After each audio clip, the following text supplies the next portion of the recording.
یہاں علماء نے ایک بحث یہ بھی چھیڑی ہے کہ حضرت موسیٰ علیہ السلام نے جس بندے کو مکہ مارا وہ ایک تو دنیاوی لحاظ سے ظالم گروہ میں سے تھا جو بنی اسرائیل پر انتہا درجے کے ظلم کر رہے تھے، قبطی لوگ، فرعونی لوگ، ایک تو ان میں سے تھا۔ نمبر 2 وہ کافر تھا، مسلمان تو نہیں تھا۔ پھر کافروں میں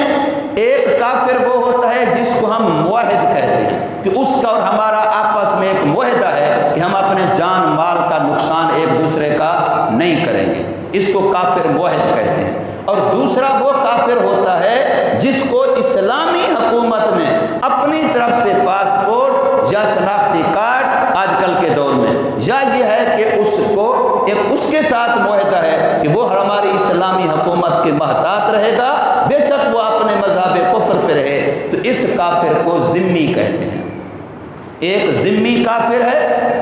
جو اسلامی حکومت کی محتاطی قبول کرتا ہے۔ محتاطی کی کئی شکلیں ہیں، حکومت نے اس کو شناختی کارڈ جاری کر دیا اپنا، یہ اس نے حکومت نے اس کو اپنا فرد مان لیا،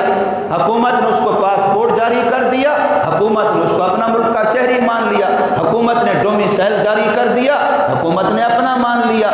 جو کسی طریقے سے اگر حکومت کی محتاطی اور حکومت کے ساتھ اس کا معاہدہ ہے، اس کو ذمی کہتے ہیں۔ اگر شخصی طور پر معاہدہ ہے تو اس کو موحد کہتے ہیں۔ ان دونوں کافروں کے باوجود ہے کہ وہ کافر ہیں، ان کے جان مال عزت آبرو تمام چیزوں کی جیسے مسلمان کی حفاظت ضروری ہے، ایسے اس کافر کی حفاظت بھی مسلمانوں کی طرف سے بھی اور اسلامی حکومت کی طرف سے بھی ضروری ہے۔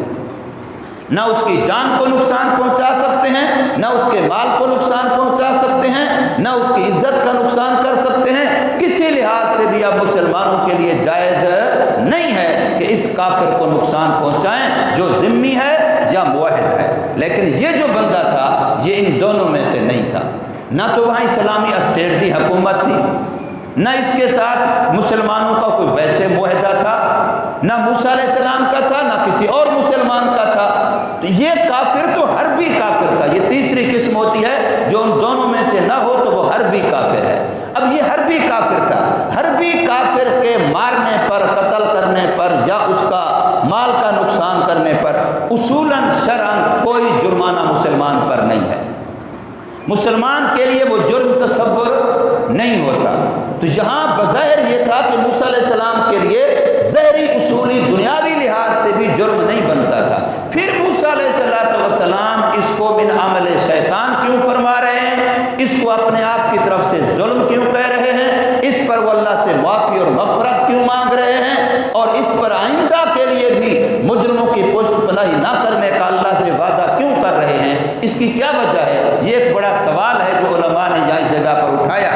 تو اس کا جواب بڑا آسان سا ہے کہ ایک تو وہ دو شکلیں ہیں جو میں نے عرض کی، معاہد کی اور ذمی کی۔ ایک تیسری شکل ہے اور اس کو کہتے ہیں معاہدہ عملی۔ جب ہم آپس میں ایک معاشرے میں رہ رہے ہیں، اس معاشرے میں کوئی سکھ بھی رہ رہا ہے، اس معاشرے میں کوئی ہندو بھی رہ رہا ہے، اس سوسائٹی کے اندر کوئی یہودی بھی رہ رہا ہے، کوئی عیسائی بھی رہ رہا ہے، یعنی کسی قسم کا کوئی کافر ہی سمجھ لیں ہماری سوسائٹی کے اندر رہ رہا ہے، تو یہ اگرچہ ہم نے باقاعدہ طور پہ تحریری طور پہ ایک انداز کے ساتھ کوئی معاہدہ نہیں بھی کیا، ذمی بھی نہیں بنایا، لیکن اکٹھے رہنا سہنا یہ عملی ایک معاہدہ ہے،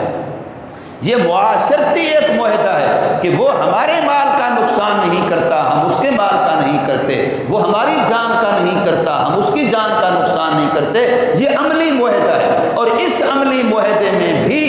ایک دوسرے کی جان مال کا تحفظ ضروری ہے۔ حضور صلی اللہ علیہ وسلم کے صحابہ